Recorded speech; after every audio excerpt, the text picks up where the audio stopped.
She said we'd be done for certain. So, but they've done a lot of questions. Not a lot of people here.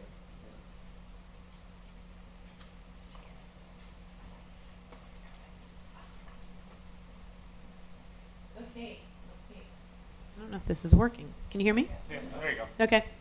Good evening. Thank you all for being here tonight. I know we have a little bit of a small crowd, and I somewhat anticipated this based on the fact that Labor Day was yesterday, and today is also the first day of school.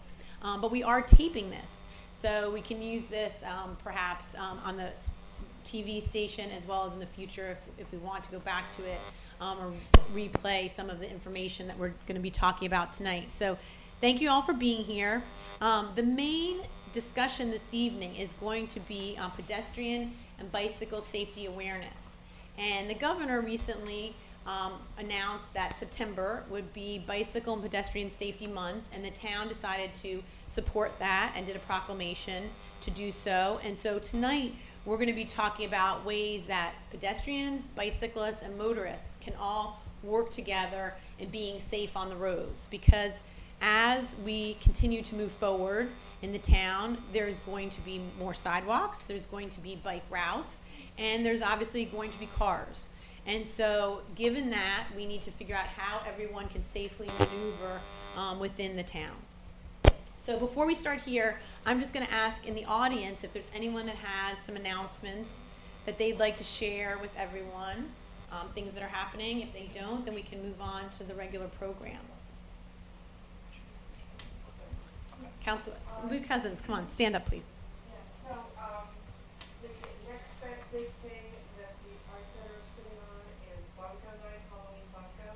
Okay. It's always a fundraiser for us, and we welcome everybody to come in costumes and play Bunko. And then in November 14th and 15th, we're doing something that we've never done before. We're having a sale.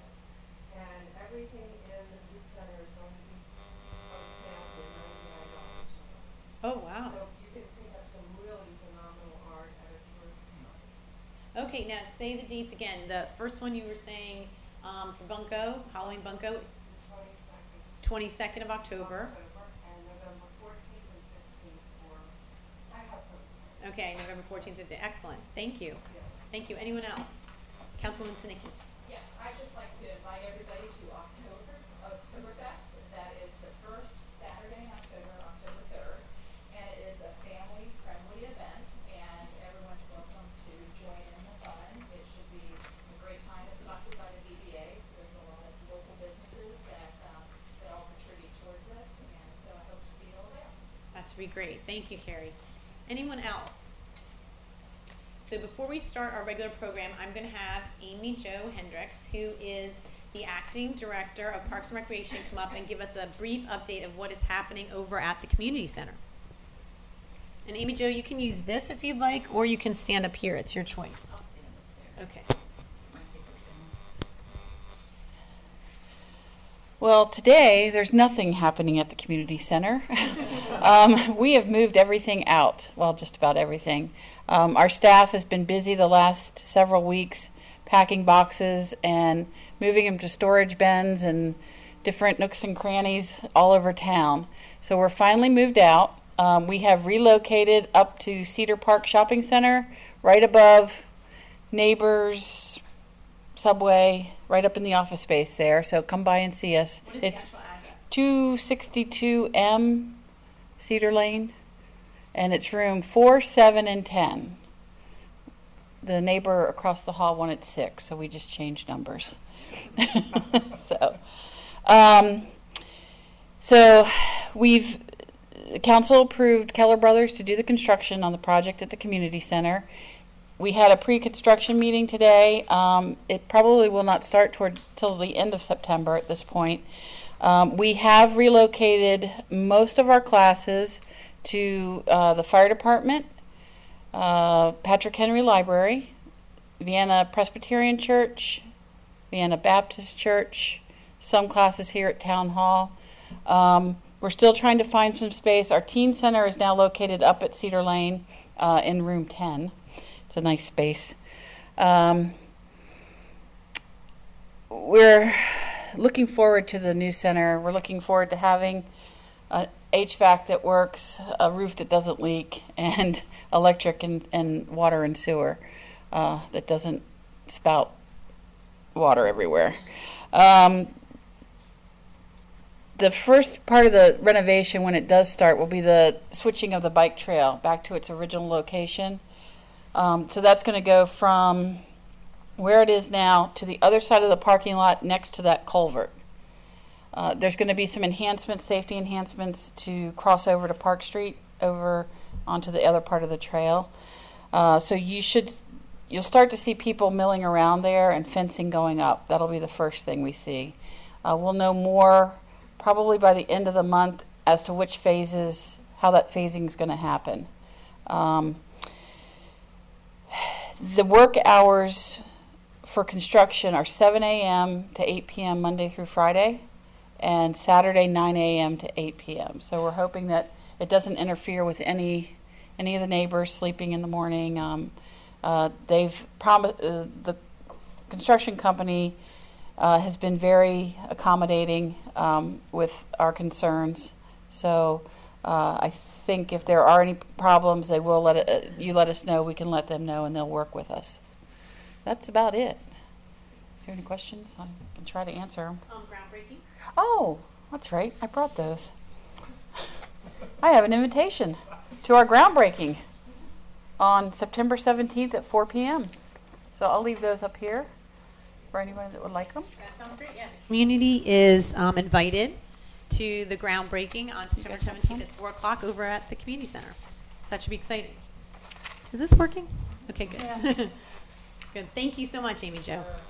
And now we have Mike Gallagher, who is the Deputy Director of Public Works, who is handing out some information, and he's going to give us an update on some infrastructure projects that are happening in town.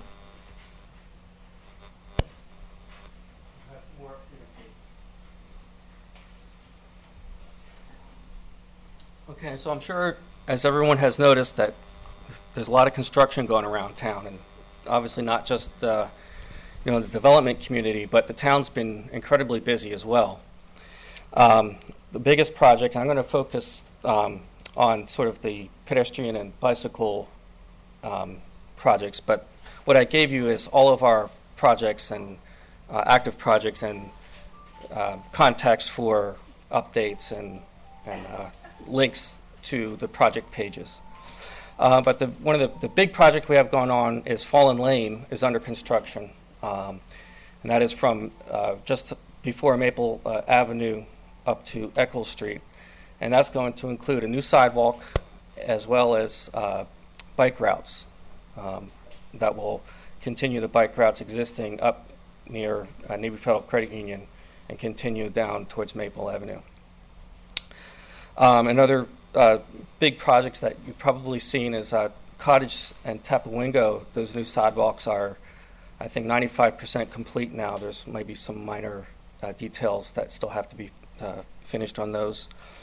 And one of our other exciting projects that I know staff is really excited about is the Park and Locust mini roundabout that is that's finished design, and we're going through the final stages of having VDOT sign off on that because the VDOT applied for the grant on our behalf for federal highways.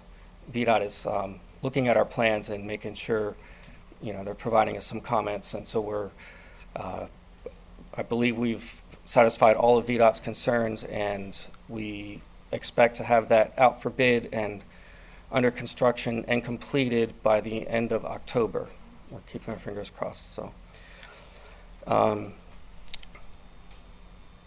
as well as we have a new sidewalk on Aito Road that is, I would say, probably 75% complete, as well as on Glendon Street Northeast, and that is, believe it's just under construction again. We had a lengthy delay from Washington Gas.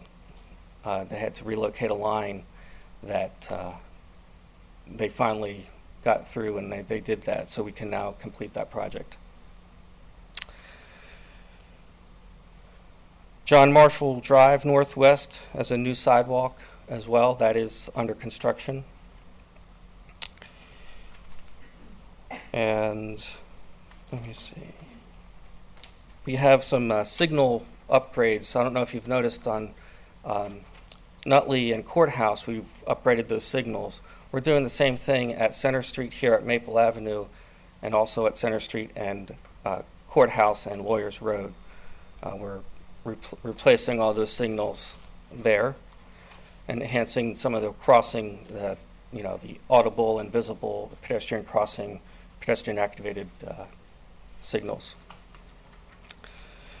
And so I know the list is very long, so I just wanted to focus on some of the current projects and the pedestrian and focused ones. So I'm happy to take any questions if there are any. Yes. A couple of the projects are under design. Yes. How long from under design does it usually take, in terms of months or years, to get to under construction and complete? I would say usually between 6 to 12 months of design, and that is because we do a lot of public outreach and we really consult with the citizens, and we make sure that we fine-tune the plans. And a lot of times we have to go back to the engineer and say, well, we need to fix this. So it kind of depends on the project itself. But And just to follow up, how much longer then, if plan design is about 6 to 12 months, then there's construction, correct? Which Correct. is another, how much? Well, that depends on the project too. For instance, Fallen Lane is a huge project, and we anticipate that to be about 6 months. Whereas the mini roundabout is a pretty condensed project, and it's really focused on putting in new curb and gutter, and that we expect to take about 2 weeks. So. For portions of the project, yes, there will be detours around that intersection in order to get that installed. Yes. And the roundabout, when do you expect construction to start on that? We expect that to start probably in October. Thank you so much. I just have a quick question. Sure. How do you prioritize, I don't have the sheet in front of me, but how do you prioritize, what sidewalks to do or what signaling to do and when? Can you talk a little bit Sure. about the process you go through? Well, most of our projects, particularly the transportation-based, are we leverage our capital improvement money with grants. And so depending on what kind of grant we get, indicates what priority, as well as citizen petitions that can raise a project to a priority. For instance, the Cottage in Tapawingo sidewalk was we call it a Walk to Metro grant from the federal government. And so that was a 1 mile radius from the Nutley Street Metro. And we carved that out and we identified areas of missing sidewalk. And so, Thank you. you're welcome. Thank you so Okay. much. Thank you, Mike. I appreciate the update. So we are going to get started with our regularly scheduled program. So today, as I said, we're talking about bicycle, pedestrian safety, and it's really a combination of looking at all three: motorists, pedestrian, and bicyclists, and how can they all work together to be safe on the roads, on the sidewalks, and in the community. And so today we have with us a large panel, as you can see. We have people from the police office here to Farhan, right? Yes, ma'am. And Chief Jim Morris, who are here to talk about what's happening from the police side and from the kind of regulation side of things, and what they see, because they see all the different conflicts that are happening within town. And then we have a group of people here from pedestrian, bicycle, and both pedestrian advisory committee and bicycle advisory committee. And those two groups were formed specifically in mind to report to the Transportation Safety Commission, but with a focus of saying how can the town be better prepared to handle more bicyclists and more pedestrians, and how do we make it more pedestrian and bicycle friendly. And so that's really the goal of the town, because I think long term, when we look at the big picture of our community, we have Tyson's growing in a very big way. Down 123, we have Metro West on the southwest side of the town. We have Mosaic, and we are going to remain primarily single-family residential. There's going to be some changes to that. That's primarily what we're going to be. And given that, we are not planning on widening any roads or intersections. Those are some of the things that have been suggested to the town. That is not kind of the way we see ourselves growing. What we see is looking at our community and saying, how can we put in sidewalks to make it safer for pedestrians? How can we put in bike routes to make them be able to maneuver around town? And then how can we time our lights? You know, Mike Gallagher talked about improving our light timing and making our intersections work well, especially during rush hour. And to keep people moving along Maple Avenue. That is our main corridor, rather than cutting through our side streets as much. So that is the overriding goal. And so as that happens, there's going to be hiccups along the way and ways we're going to have to think creatively. The roundabout is one of those things. I give a lot of credit to the Transportation Safety Commission who came up with this idea, and so it's something we're going to try and see how that works.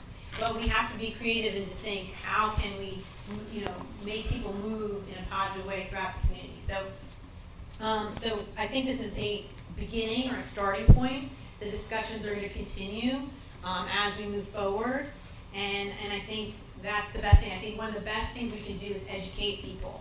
I think that's the best way to let people know what, you know, how can we move through the community safely. I think it's starting at a young age. We have safe routes to school at almost all our elementary schools. There was a very big focus on biking and walking to the elementary schools. It's really exploded actually over the last 5 years. And so I see that trend continuing.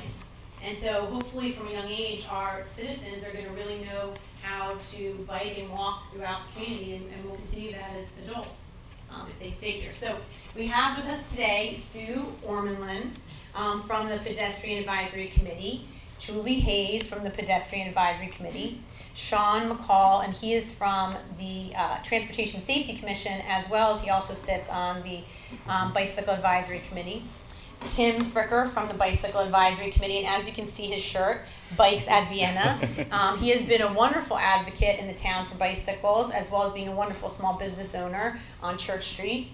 And then we also have Charlie Schruck, who is on the Bicycle Advisory Committee. And so, as well as Charlie, tell me, you also were in Fairfax County and specialized. Yeah, I was the bicycle coordinator. So he was the bicycle coordinator for Fairfax County, so has a lot of background in this area. So I'm really grateful for all of them being here today and willing to talk to us about safety. So I will let Chief Morris and please start this off. Thank you. As the mayor explained when we began, our goal is safety. That's what we're here for. That's what we want to make accomplished for everybody, to make Vienna the best community for walking, for riding your bicycle, and also for getting through and driving through the community. Certainly, we can write tickets. We're very good at it. We can enforce laws for cars going down the street. We can enforce laws against bicyclists. I don't think that's the answer. I think what we need to do is really get out, do some outreach to the community, do some prevention, do some education, and maybe get everybody, you know, looking out for each other. On a lot, we investigate the accidents involving bicycles. We investigate the accidents involving pedestrians. There's a slide later on you'll see about bicycle accidents over the last year in Vienna. It's a 50-50 fault. Half of them were the fault of the bicyclist, half of them were the fault of the motorist. And in all honesty, certainly it matters, but it doesn't matter. I don't want the accidents to begin with. So that's what our goal is.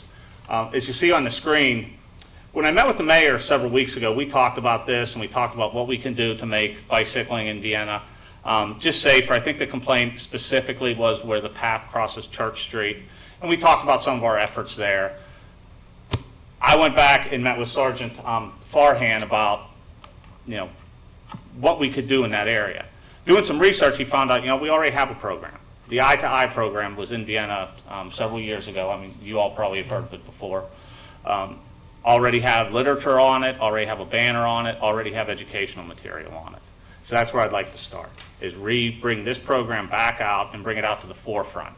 Bring it out to community groups, bring it out to bicyclists. If you know of groups that meet, we would be glad to come and talk to them, because it applies both to pedestrians and bicyclists. The premise, the basic premise behind the eye-to-eye program is make eye contact with the other driver. It really, or the car, the bicyclist, the pedestrians. That's really the basics behind it. Anybody that goes walking, anybody that goes running, I do both. Everyone in this room probably knows I walk from the police station to Starbucks, myself and Captain Janicki, every single morning, and probably 3 times a week, we keep going over to the post office. So I walk the streets. I see the right turns. I go jogging all the time. I learned very quickly, I don't cross the street with a car making a right until the car sees me and I see the car. We make eye contact. Otherwise, I can't count the number of times I would have been run over. Not because it's a bad driver, it's because the driver's looking at traffic, not at me, not looking for someone crossing the street. That's the premise behind the program. That's what we really want to get the word out, that it's important for everybody to just cooperate and do little safety measures, whether you're driving, walking, or riding, to make it safe. And these are just some examples. In a shopping center, bicyclists coming across the sidewalk, a car entering a shopping center. Another common occurrence. For fault, everyone asks me who would be at fault in accidents like this. It depends where the vehicles are. If the bicycle's in the roadway, it's probably going to be the car's fault. If the bicycle's not in the roadway yet, it's probably going to be the bicyclist's fault. And that's another issue. A lot of times, motorists are their own worst enemies. They'll stop at the path, where the path crosses. They'll stop and wave people across and let people go. That's really not what those are designed for. It's really not what the law reads. The law is if there's someone in the crosswalk, you have to stop. Self-imposed I'd rather traffic flow and bicyclists and motorists look for the opening and go across, and when people are crossing, the motorists respect that. You don't get halfway across and have a car come behind you. And Sergeant Farhan in a few minutes will talk a little bit about some codes that we can enforce, and we will enforce. That's certainly going to be a prong of our efforts. But also, like I said, I think the main thing is education and prevention first. But 2, we'll talk about what is out there and what can be used as a tool if we need to. And this is the scenario I talked about. Like I said, I've been in this one a million different times, when a car's turning and you're coming across the street and you want to cross the street. You may have the right of way, but I always phrase it, especially when I'm out running. Yes, I might have been right, but if I get hit by the car, it doesn't matter if I'm right or not. I don't want hit by a car. I don't care if I can point to the car and say, you needed to see me here. I don't want hit by a car. I don't want anyone hit by a car. These are the bicyclist accidents we had over the last 12 months in Vienna. We should have pulled the pedestrian accidents also, but I can get those too. It's just a little search. We pulled the bike. We were just thinking bicycle at the time, so we pulled these originally. But Lieutenant Taylor will make sure I have the pedestrian ones also. And as I explained, I think it's a 50-50 split, and then there's one that it was undetermined. It could have been both motorist and pedestrian fault. So it's across the board. But that's what I want to focus on. That's the slide. When the mayor asked me to come next year, that's the slide I don't want to have, or be able to say that's been reduced to 0. That'd be really nice to come and talk about. It's interesting, 4 of 5 are being laughed. Mm-hmm. Right.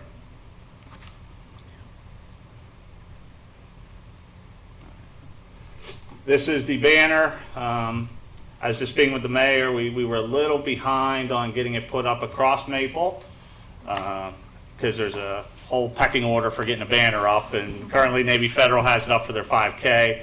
I'm going to look for other opportunities in town to put it up, whether it's on the side of a building or a fence, just maybe event-based, getting it out and up for people to see would be our goal. And we already have it. Like I said, this was stuff we already have. Another idea, and I spoke with the mayor about, that I think could help, or at least start the process.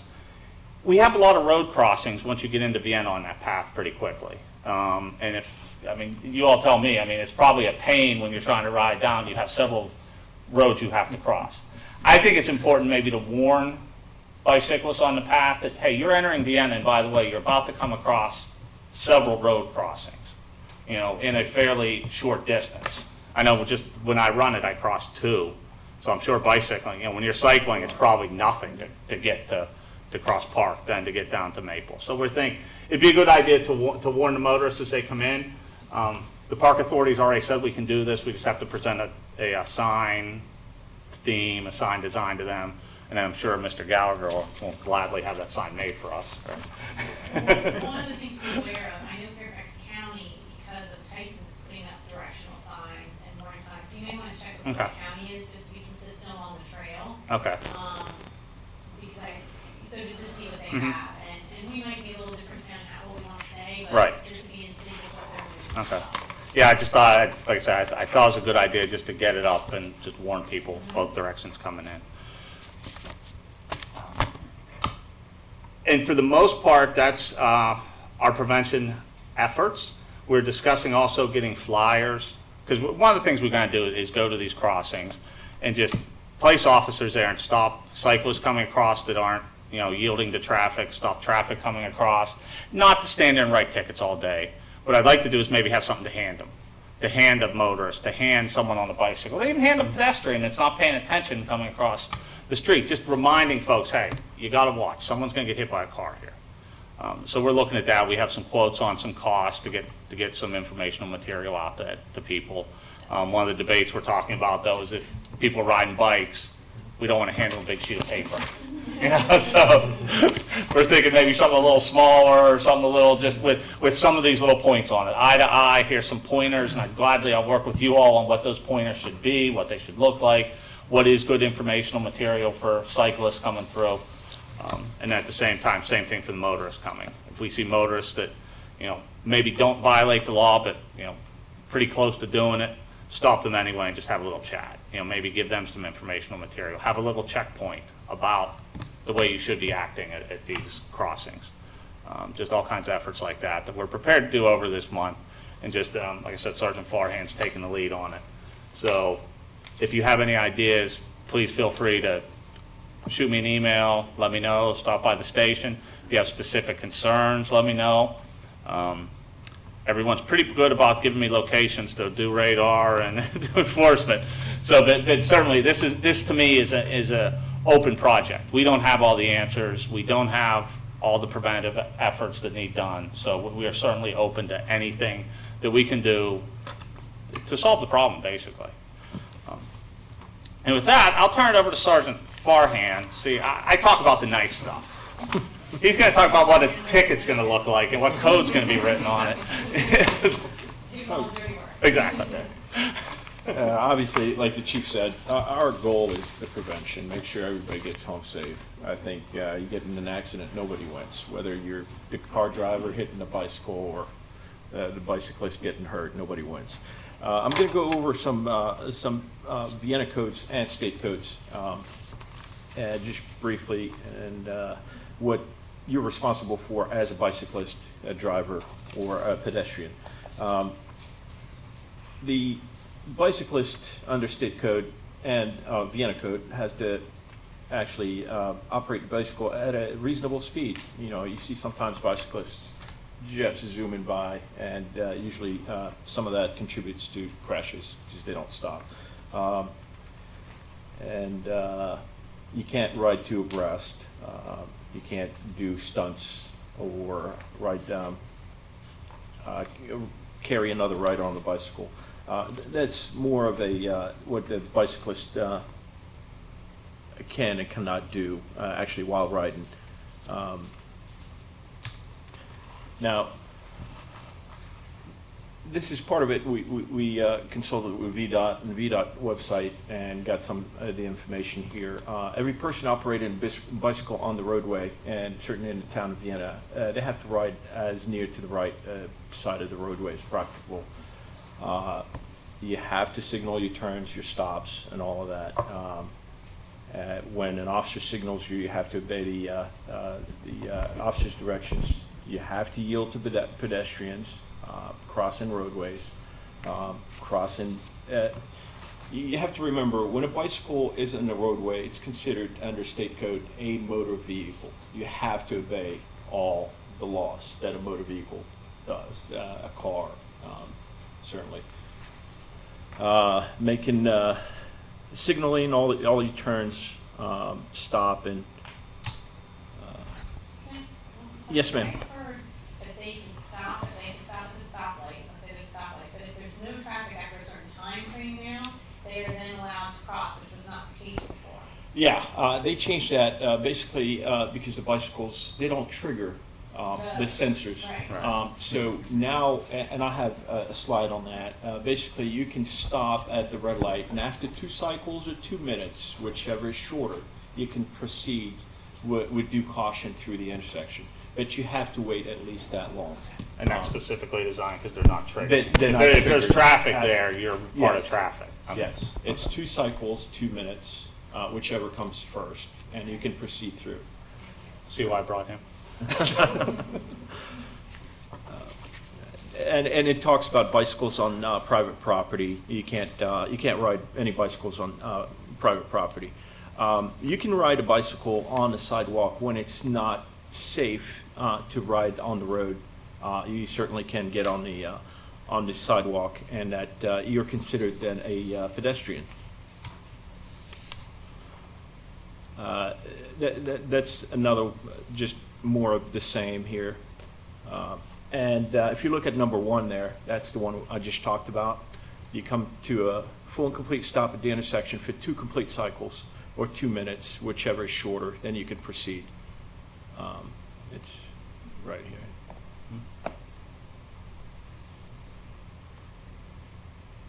And of course, if you're in the roadway, you have to yield the right of way for approaching traffic from the opposite direction, making a turn, left turn. You got to obey all the laws as a motor vehicle. This is the big one here as it pertains to bicycles.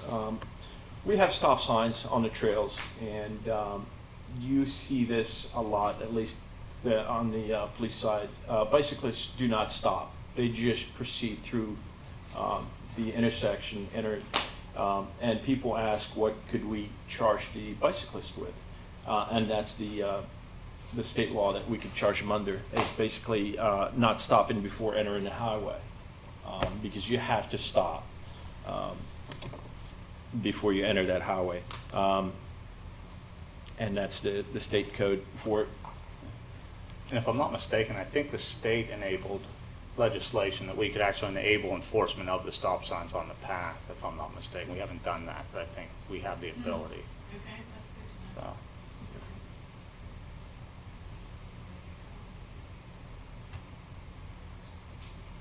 So. This actually pertains to drivers. Drivers, and again, I think I met with that gentleman here last week at the police station over this. When do you stop for a pedestrian or bicyclist crossing a crosswalk? And there's some kind of misunderstanding. When do you stop? A lot of people, stop when they see a bike coming probably, 50 feet away. And I see this a lot on Park Street. And they will stop way ahead while the bicyclist is still moving. And that kind of sets up the bicyclist because the other person coming the other way is not seeing this. Right. And we're conditioning the bicyclist to just go through the intersection. We're not helping them. So the bicyclist proceeds through the crosswalk, and that's how we get accidents.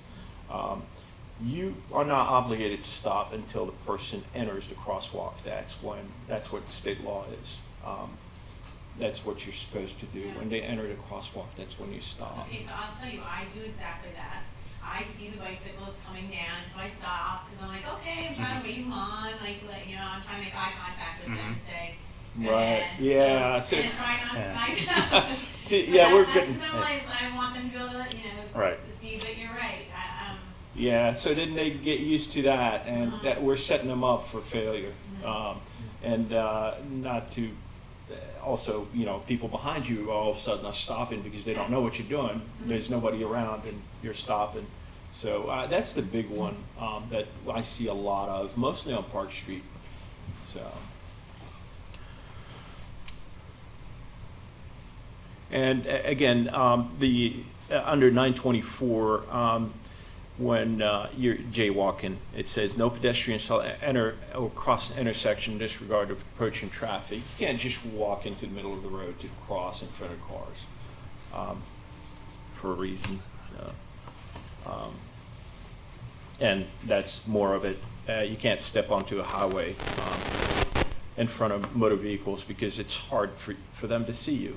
If you're crossing a 300 block of East Maple towards the Giant, it's hard to see anybody crossing there. That's very dangerous. And that's more of a map of the whole trail, how far it goes. We get a little chunk of it. We have actually a busy chunk of the trail. And that's basically the code sections that we went over, and where you can actually find them. There's my my email, Lieutenant Taylor, who's my boss and commander of operations. Feel free to email us with any questions, any concerns, any suggestions. Absolutely, we'd love to hear them. Yeah. Also, any venues that you attend where you wouldn't mind two or someone coming and talking, whatever the venue is. If it's people, it could be drivers, it could be walkers, it could be cyclists. If there's going to be a meeting, if there's going to be a discussion, we will gladly come. Would love to come out bring and this talk to you information. guys. Absolutely. It really doesn't matter. So like I said, we aren't approaching this from one side or the other. My goal is just to eliminate the slide that says we have accidents in the town. Is really my goal, regardless of how we have to do that. I was just curious. I mean, you guys, or the town just installed a hawk signal on Maple. Yeah. And I'm just wondering, has there been any feedback on that? I've seen it operate twice. So. Yeah. Sorry. Just curious. I've heard from some motorists they're confused as to how that works, what it is. Does it just cycle? It seems. I don't know if it's because people aren't used to it yet. A lot of motorists I've talked to said caught them off guard. So that's the last thing you want to do with the crossing is to catch someone off guard. I think the longer it's there, the longer it's used, it will be a useful crossing and a safe crossing is the goal of it. Like compliance-wise? Yeah. I've gone down, I have not received any complaints of anyone just blowing through it. I haven't seen that in going up and down the street. I'm sure early on that was occurring. I have no doubt about that just by the comments I heard about how it caught them off guard. To me, that's interpreted as you drove through it. But, What are you speaking of? This is the new signal on, I should let Mike do. Yeah. Mike talk about it. It's a new signal on Maple. It's by the Jade Center, I believe. Right, the Dunkin' Donut. It's I don't even know what that's for. I thought it was pedestrian. It's a pedestrian signal. The pedestrian activates it. that's the only time it's activated. Right. It has to be activated by a pedestrian. Is there standard signage that's supposed to go with that? Because there's one of those on Eisenhower Avenue in Alexandria, and there's different signage that kind of warns the driver, gives the driver more information about when they have to stop.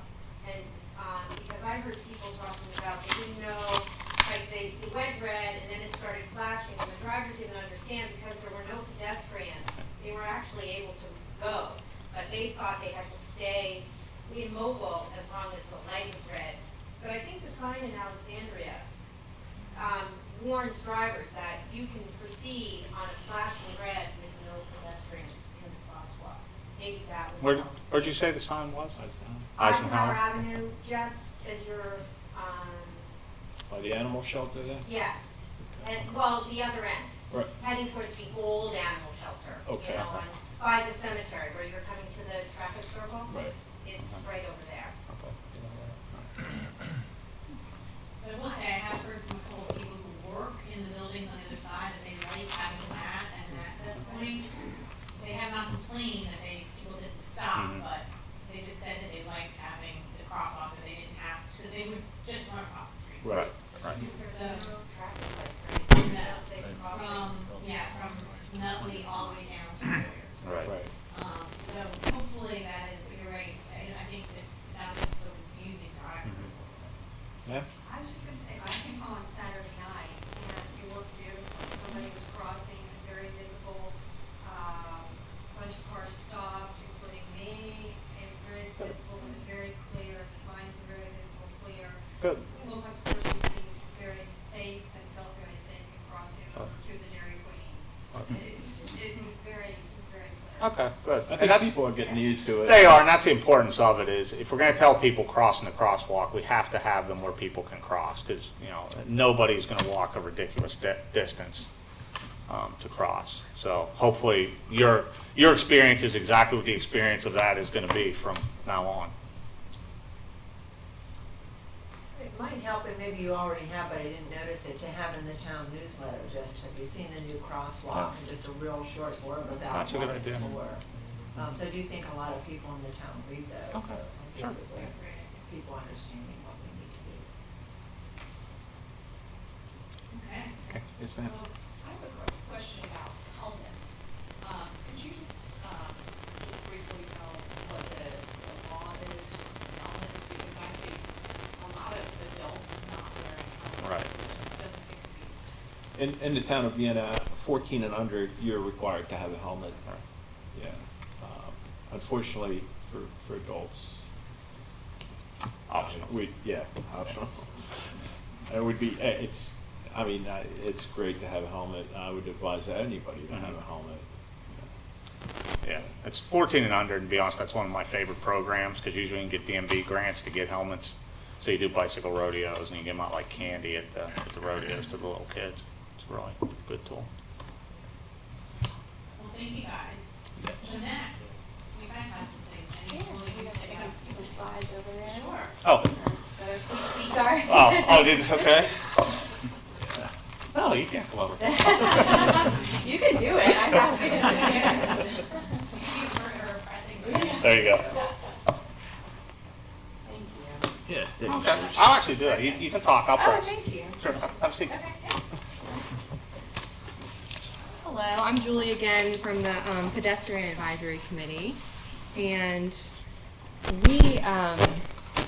we thought we just have a few slides, so don't want to take up too much more time. Would love to hear from the audience and get more feedback. But we thought we'd give you some background about our mission and our objectives, what we've been up to over the last year, and some of the activities we've been working on, and then Sue is going to talk about one of them in particular, which is our walk-friendly application, and she'll talk a bit about that. And then we thought it'd be fun to look at some of the other innovative communities in our country who are really taking this topic seriously and taking a broader stance as well, not just thinking about making things safety, but also approaching it from a health and environmental and economic perspective as well, which is also in our mission. And so briefly, our objectives have been, connecting and expanding our existing sidewalks has been top priority this past year for us. Also, finding ways to make it a more pedestrian-friendly community, and enhancing pedestrian access to town amenities. And one thing that we hope to focus more on over the next year is to provide those open communication mechanisms to the public.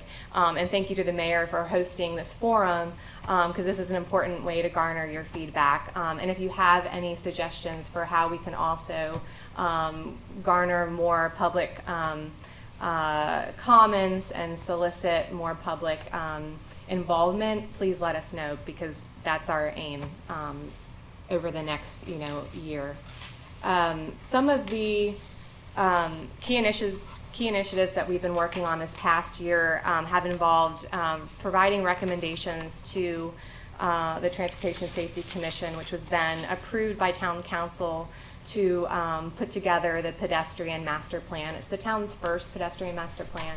It was approved in February, again, primarily focused on sidewalk infrastructure, and hopefully we'll take a look at it over the course of the next year to see if we can, what there may be to expand it into other areas like crosswalks and lighting and other pedestrian related topics. We've also built a sidewalk inventory. Now this is just putting together all of those sidewalk projects that the town has been working on. I think there were 7 different spreadsheets related to safe routes to school and some of the sidewalk projects related to metro access, getting that all into one place so we can figure out how to prioritize better. What's needed, where are the grants available, and really have that in one place, and we can be updating that over the course of the next year as well. Skip over walk friendly because Sue's going to talk about that quickly, but also just wanted to highlight that we take on any research and activities that is passed on to us from the Transportation Safety Commission and Town Council. So we do that throughout the course of our work, and we do meet once a month on Tuesdays at 7 o'clock, and I believe town citizens are welcome to attend those sessions. So as well, getting more folks involved and kind of how we're thinking and the recommendations we're making would be fantastic. So I'll turn it over to Sue to talk about the Walk Friendly recognition program, which is a pretty awesome national program that we're applying for. Okay, well, the Walk Friendly recognition is a nationally recognized program. It is a very detailed process that we're going through. A lot of information that I have to get either from the website of the town or call in individuals to get that type of information from them. It's very detailed. There's one gold city, so there are 4 levels. You can be gold, platinum, gold, silver, or bronze.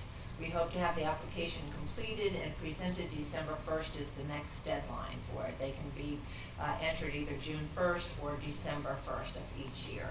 So we hope by December to have everything cleared and ready to go, and we can put the application in on December 1st, and we'll see what comes of it. Working through the process, there are many things that the town of Vienna has going for it. Obviously, the mayor and the town itself is very focused on pedestrian safety, on making this a walk-friendly community. So we found they had nothing but cooperation when it comes to either gathering facts and or presenting suggestions of ways that we could maybe be safer or build a better connection with all of the trails and whatnot that we have. So. But along the way, we have also found that there are certain things they are asking us for in the application that we don't have. And so it's been a very good learning process and trying to sort out, well, we don't have an answer to this or we don't really do that, such as counting. There are pedestrians counting before dark and after dark, how many people are walking. So Arlington, I know, just received recognition, and that is one of the things that they have, and it's actually a live counter. And that would be interesting to see. How many people do we have walking? Why are they walking? Are they walking to dentists and doctors? Are they just walking for coffee?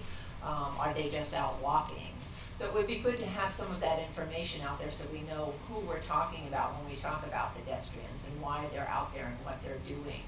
So we're also learning as we go some of the things that we can certainly do as a town. And now I think the biggest part of that, because there are a number of things, is to prioritize how can we achieve, we can have long-term goals that as we work and build the littler things, we can add up to the bigger goals. So it'll be a matter of prioritizing what can be done and what can be done when and who we can achieve these things with. One of the things that came also from the application is that we asked the mayor to sign an international charter for walking. And this was a program that has been long established, and it is 8 pages as to what their vision is, what the actions are that are required, improvements that can be made, supportive land use and spatial planning. So even from that application itself, there are many things that we have learned that we could do that would be relatively easy, some, and some not so easy to do to improve the safety, to improve the input of others in the community. And going along with what the mayor and the police have already said, I think that one of the biggest things that we need to do is to get the word out there, to be more visual as far as, hey, this is a walk-friendly community, and what does that mean to us? So I think education, all of that should play a very big part in our moving forward in this, just making people more aware. This is what our goal is to try and be walk-friendly. The more input we have from people, the better, that we can make better changes. So I certainly think, as I said, that the town is supportive of all that we do in order to achieve this. So That has been a long, lengthy process. Also, along the application, we have learned a lot of things that we can do and should do. And as you look at these towns that have already been recognized, it's very interesting to see what they have done. Some things are applicable to the town of Vienna, others are not. But it really has been an eye-opener, and it's right there in front of us. So it's great to have that access right at our fingertips for things that we can do. And leading into, oh, did you have a question? No, I was going to say, Sue, I knew you were applying by December 1st. When do we hear back from them? They, I Did they think give you any feedback? Or is it the just end of January, usually they try to get back to you. So it won't be too long, and then, of course, we'll celebrate. Yes, that's another thing. So that's another thing we put in the newsletter. So that could be, if we hear by the end of January, to add in the March newsletter, hey, this is a walking routine. What does that mean, and what are we doing? So that can kind of be a focus. So that's great. I also have the mayor's at your service around that time. Oh, so good. There you go. something else. Last slide, Sue mentioned kind of looking at other communities that have been innovative and strategic in this area. I've highlighted Seattle and Arlington here. Seattle has been recognized with the platinum, the very highest recognition that you can get. Arlington has gold, though, which is the next one up, and it's close to us, so definitely a town that we can look to see what they're doing. Obviously, you know, both of these cities have a bigger population, likely more funding, but there's still some of what they're doing is, I think, important for us to look to as we look to kind of get beyond you know, some of the stuff that we've been doing. A couple of things that I wanted to call out that Arlington has been doing. They have a dedicated site that's a county-wide initiative, so it's with town officials, the businesses there, and with citizens to promote all of the different aspects and benefits of walking. And they might have a bicycling portion as well. I didn't look too far into it, but that wouldn't surprise me. Another thing is the transit-oriented planning that they have been prioritizing. So all of their planning and engineering is that all of those folks go through specific training programs to be thinking about how can we rebuild or build this street with pedestrians and bicyclists in mind. And maybe we're already doing some of that, but it's just interesting to see how if we could get that thinking involved more in the planning phase instead of having it try to be tacked on, you know, bike lanes later at the end of the process, really have that thinking in there ahead of time would be great. And then in terms of developing their plans, thinking about things like the crosswalks and the curb ramps and lighting improvements and amenities, also the trail, which has come up a lot tonight, training and outreach programs to create mutual awareness, and then building those partnerships that are needed to just make our town not only safer, but just kind of think more in terms of walking and bicycling where we're going. So that's what we've got. We'll turn it over to the bike folks. All right. If anyone has any questions. No. Okay. Is there anything? So I'll do a little, listening to all the things that have been said so far today. I wanted to point out a couple of things. The town is trying some pretty innovative new ways to make it safer for bicyclists, pedestrians, and cars to all get along together. Another device that wasn't mentioned is there's a new device called an RRFB, which stands for Rectangular Rapid Flash Beacon. And I think it's active now, right, Mike? I haven't seen it work yet. I've seen it up. And what it's got in common with that device on Maple Avenue, which is called a Hawk, HWK, and it's hybrid. Don't know what the hybrid activated. I don't know what the WK part is. Walking. Something. Yeah, but what they have in common is that they're dark devices, which means that they're not always in your face. They light up or they do something when the pedestrian is there. So the drivers that drive by every day and never see it, they know something is up when it goes off. So it makes it safer for the pedestrians. And it's also a device that is only used when needed. So no one's there to walk. The cars don't get impeded at all. When the pedestrians are there, they have a safe way to get across. So those are devices that hopefully are successful and can spread throughout town in other places where they're suitable. The other thing that in different ways has been said many times is the real thing that we need to work on is education. We've grown up, the culture here has been set up where we're car-centric. Cars don't really know how to get along with bicyclists on our roads. And in some cases, they don't really get along with pedestrians very well because they haven't been used to seeing them until more recently. And as more people walk and bike, ideally what's going to happen is everyone's going to learn to get along better and learn how to do that. And that's what this education is for, that the chiefs have been talking about, is everyone needs to learn how to safely interact on the roads. Our roads here are largely done. There's not room to expand them and widen them. We've got infrastructure that was built in the 50s or earlier in many cases. And we can make them safer for pedestrians, but it's going to take decades to build all the sidewalks needed in Vienna. The town's been making great progress, but there really are that many sidewalks missing. So in the shorter term, we all have to learn how to safely get along with each other. And for pedestrians and bicyclists, that means learning the rules of safety for the road. When can you cross? The chief went over sorry, I've forgotten the officer's name, went over the regulations, but one of the big ones is crossing at a crosswalk and knowing how to safely cross. And the rule in Virginia is not super pedestrian friendly. It's almost like a catch. It's a little confusing. Cars have to stop for pedestrians, but pedestrians can't enter the crosswalk.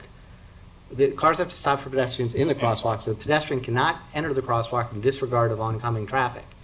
That means you have to make sure there's no cars there before you step into the sidewalk.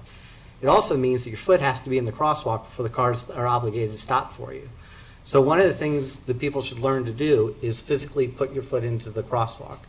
And one of the interesting things that is taught in Safer School for kids is to actually take a stance like you're starting a marathon or a run, where you're down looking like you're going to run in, because the cars will stop for the kid. It's not that they're going to run, but you look like you're going to run in, and then you walk across. But that could equally work just as well for an adult. So really, it's up to everybody to learn, and everyone should be looking out for each other. We're not quite there yet. It's a busy area. People are commuting through here, and you got your cell phone and everything else. But if everyone could just start looking out for everyone else, we'd go a long way. So one other thing I wanted to explain in my brief time is what the Transportation Safety Commission is. So both the BAC, PAC are under the Transportation Safety Commission. What they do goes through the TSC, but TSC is simply an advisory body to help. Well, we advise council on basically things that action they can take. And part of our purpose is to really sort of have the public hearings and air out what's going on with the public, try and figure out what their concerns are. And we work with, we have a representative from the Department of Public Works who works, actually we have two, our clerk is also from Public Works. And together, we sort of work together to try and come up with a solution. DPW does the engineering and the heavy lifting. The people in the TSC are not necessarily all experts. There's a lot of us who are lay people. There are a couple of experts on there. But the advantage that TSC has is they see things coming from all over town. And they get a sense of what's really bad, what isn't. Because in some cases, there's just some cases traffic is traffic. We can't stop it. We can't stop it from coming into town.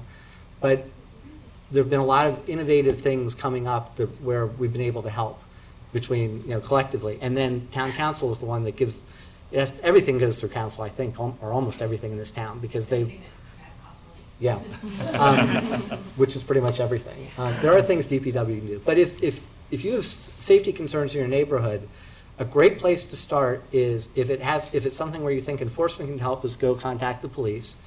If you think it's infrastructure related, reach out to DPW, because there are some things that they can do and actions they can take immediately. And if it's something that needs to go through the system of hearings, the clerk for the Transportation Safety Commission is in DPW, and she can help you. It's Jennifer Sigler. She can help do it. The town for a government is very nimble. Things can happen in less than a year in the town in some cases. Sometimes they're longer, as Mike pointed out, because they're longer projects. But this is not like dealing with a larger government. The town can actually do things and take action by quick standards, by government standards, but deliberate, which is good. I'll turn over to Charlie to talk a little bit about what the BAC has been Sure. doing and what's on the horizon. Okay. We're a lot like with Julie, right? Yes. We're very much what Julie had talked about, but we're on the bike side instead of the pedestrian side. And we have a lot of parallel projects. One of them is we're also going to go for bicycle-friendly status for the town of Vienna. But some of the things that we're doing, Vienna is very bikeable. I worked in Fairfax County. I was a bicycle coordinator, but I had 4,000 miles of road.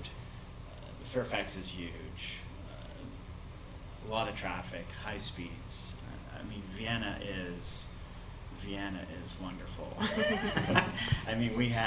We don't really have a true grid system, but we have damn near close to a grid system. We have a lot of residential streets which are so bikeable. We heard a lot tonight about the WNOD. The WNOD is the bikers I-66. But I bike Typewingo, and I will say I've been in the town for 15 years now. When I biked 15 years ago on Typewingo, I think I was the only biker on Typewingo, and today I pass probably 15 bikes. There are more and more bikes out there, and there are more and more pedestrians out there. So it is growing. It is getting popular. But some of the things that the BAC is looking at is signing routes. We're concerned about safety, so we want to look at the routes. We want to make sure that we can sign these routes that we think are safe, and get the bikers using those routes. My pet peeve is Maple Avenue. I will not bike Maple Avenue, and I know people do. Tim probably bikes Maple Avenue. Sometimes, yeah. Nutley Street is a little bit scary. I bike Nutley Street. I probably will never bike Nutley Street again. But there are good, alternatives. So we're looking at those alternatives. We're going to sign those alternatives and get the bikes out there on those routes. We're also looking at some bicycle parking. We hear a lot from citizens in the town, a lot of bikers, they want to shop on Church Street, and they want to go here, and they want to go there, but there's no bike racks, or if there's a bike rack, the bike rack is full. So we're looking at, improving some bicycle parking around the town. The committee just looked at Church Street to see how we can improve Church Street bicycle parking. And then I will mention the bicycle-friendly community status. It's very much what Julie said. It's a long, tedious process. This application is based on August and January, so we're going to go for the January application. So I think the next couple months, the BAC committee members will be busy pulling that data together to submit the application. A lot of people ask me what you get, and I think it's prestige. It's a hard application. They don't grant it very often. To give you an idea, in this area, of course, Arlington is a bicycle-friendly community. I think they're Silver? I think so, yeah. Silver. Yeah. City of Alexandria, and Reston, believe it or not. And frankly, I think we can kick Reston's butt. But it's a tough application, but it means a lot. A lot of people nationwide look at these communities and say, bicycle-friendly community, I want to move there.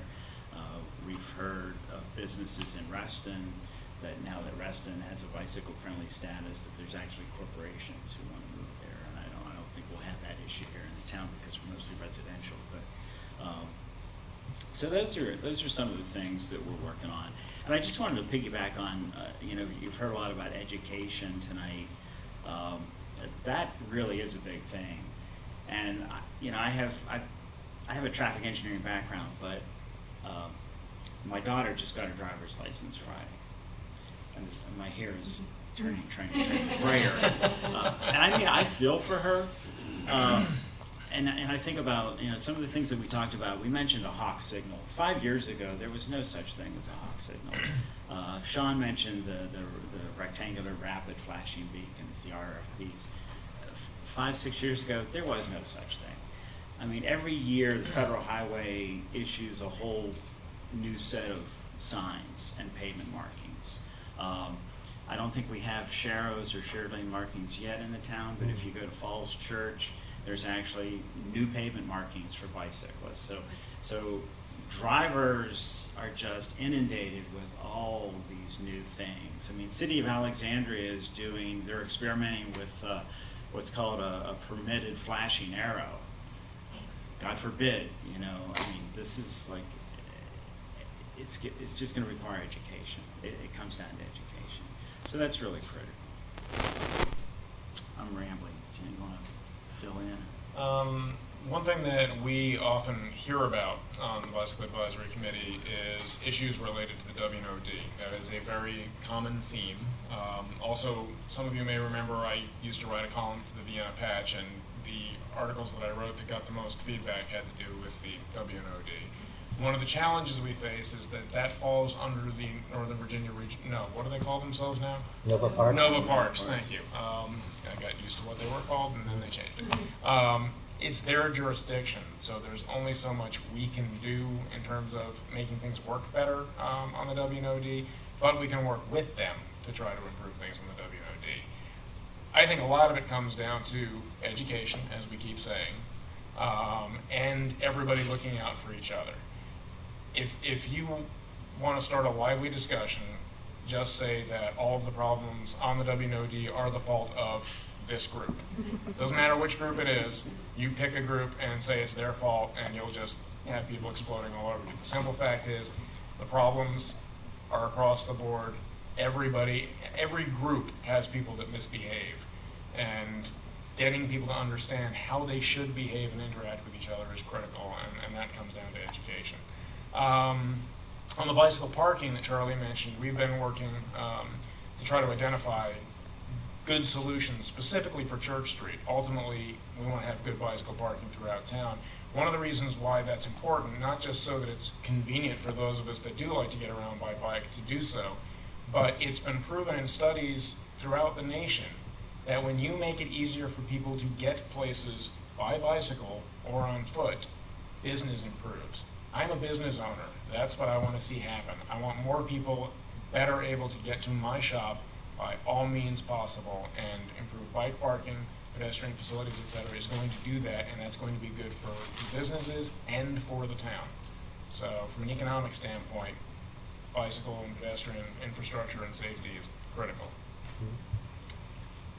And just one more thing on the League of American Cyclists application. It's not actually just prestige. One of the great things that comes out of that application is their experts give you feedback on I was described to me as the low-hanging fruit, simple things that you can do to make your town more bicycle friendly. So we're going to actually get a benefit back from doing this. There is the prestige side, but hopefully they'll be able to identify some things that we can do in our town to improve the infrastructure and/or safety for cyclists. So I think if there's anyone from the audience, time to open it up. Yeah, I've got a comment about the bike trail crossing Park Street. Mm-hmm. We constantly see adults going right on through. They're taking their own risk and so forth. What scares me is when there's a family, adults with children, and the children go right with the adults, and I'm afraid the children don't realize that they're going to, as they get bigger, they're going to have to make a decision as to whether they should or shouldn't go through. And it scares the heck out of me when I see the children blowing through along with the adults.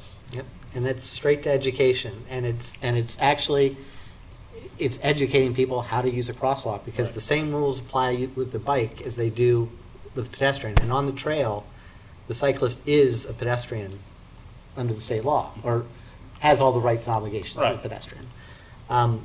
But yes, that is one of the number one problems we have, and it's something we have to get through education. And as the chief just pointed out tonight, they're going to start emphasizing that. So hopefully in a year's time you will see some changes. I think they're also changing the intersection design as part of the community center changes. And it's been a long time since I've seen the plan, but I think they've got some things in there to try and make it more a safer crossing. So maybe that won't. I think they're putting some curves in right before it, so that might stop the blow-throughs. They're actually going to move the trail to the outside to avoid the conflict between the community center, pedestrians walking to and from the community center, and the trail right there. There's been some issues with that.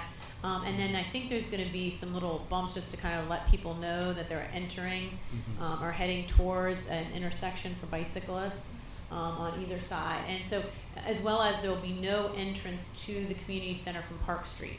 It'll be from Cherry and it'll be from Mill. And so, therefore, that'll also allow not to have a conflict between cars turning, pedestrians driving, or pedestrians walking, or bicyclists, and then also as well as crossing the street. And so it'll make it a little more simplistic in that area.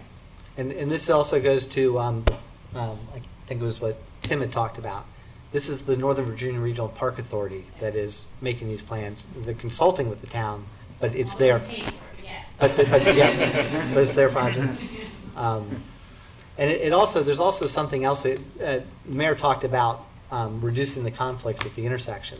So one of the things about the trail is it's on a railroad bed, and if you notice, it's paralleled by roads in lots of places.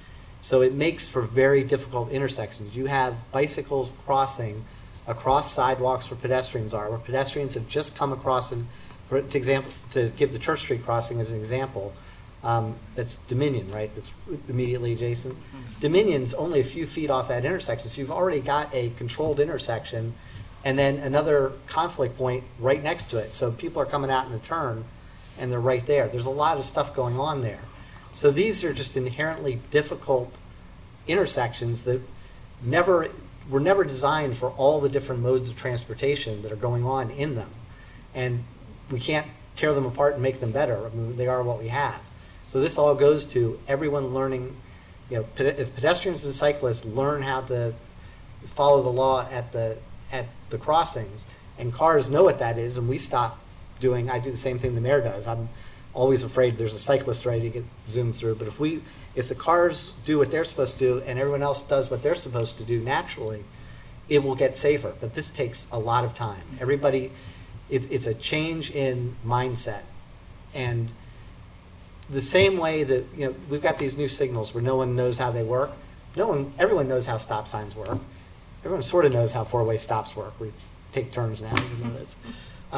But these are things that, all of this activity in this town, we're going to learn how it works. It's just right now it's tough.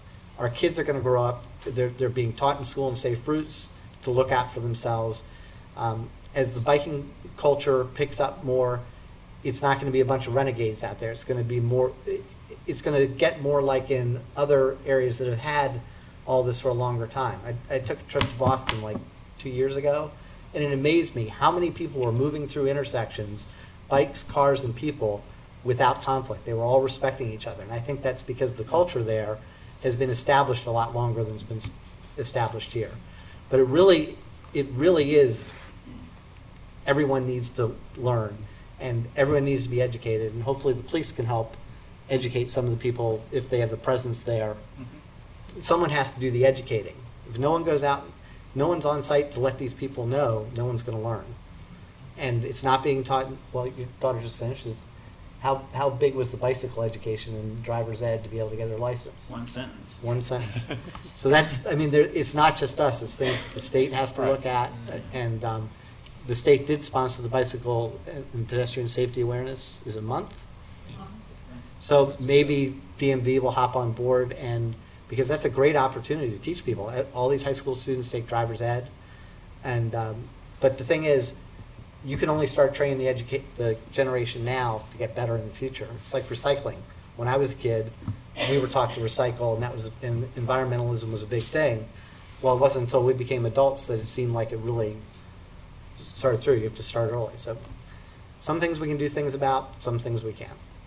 Yeah, I think that's a great idea to talk to the high school, kids that are about to enter the driving, because some of them have grown up with the safe routes to school. Some of them are bicyclists, some of them walk, and then they're going to be now operating a car. So how should they be maneuvering within town and make them a little more cognizant of that, especially as they drive around that area of Madison High School. It's always interesting. Sometimes it's little bumper cars in that area near off of is it Nutley Street, farther down the area there. Yep. So Yeah, we can do that. yeah. Any other questions from the audience? Has the PAC looked at the bike share program? I know we're much smaller, but have you guys thought anything about that, about bringing that into Vienna? Well, we wouldn't bring it in, the council Well- would, but it's, Well, I don't think if you it's not look really at established in different Tyson's. I mean, we know it's there. So after the League of American Cyclists certification, we'd start talking about a master plan, because we want to get the feedback on what's going on. But I think it's premature to talk bike share in Vienna until you see what happens in Tyson's. But if it does take hold in Tyson's, it would make sense that Vienna is a destination for the people in Tyson's. And if they're coming here, that would be the logical time to expand it, because if someone comes here, good rain, you can drop your bike, you'd want to have a station here, so it encourages us to be a destination. What But about with that, Merrifield? 'Cause Yeah. if they have it in Merrifield, in Tyson's, Yeah, and in Fairfax City, you'll probably, put on my county hat, even though I'm retired. You'll probably see it in Reston first, okay? And then the other locations, Tyson's most likely second, and then Merrifield, the Merrifield corridor, so down Laurie all the way down to Fairfax Hospital. And then from there, there's talk about going into Falls Church, because Arlington's coming out to Falls Church. And so, yeah, I think it could happen. The key with bike share is you need a lot of stations and a lot of bikes, because the whole business model is set up on a very short trip. It's not a bicycle rental. If you go over that a lot of time, you start paying a lot of money. But yeah, it's coming. It's coming. So one thing to add about that, the town of Vienna is not a voting member, but we attend Tyson's partnership meetings. Actually, there's one tomorrow. And listening to how things have changed. Now, the mayor prior to me was at the beginning of these meetings when Tyson's comprehensive plan was changing around 2010.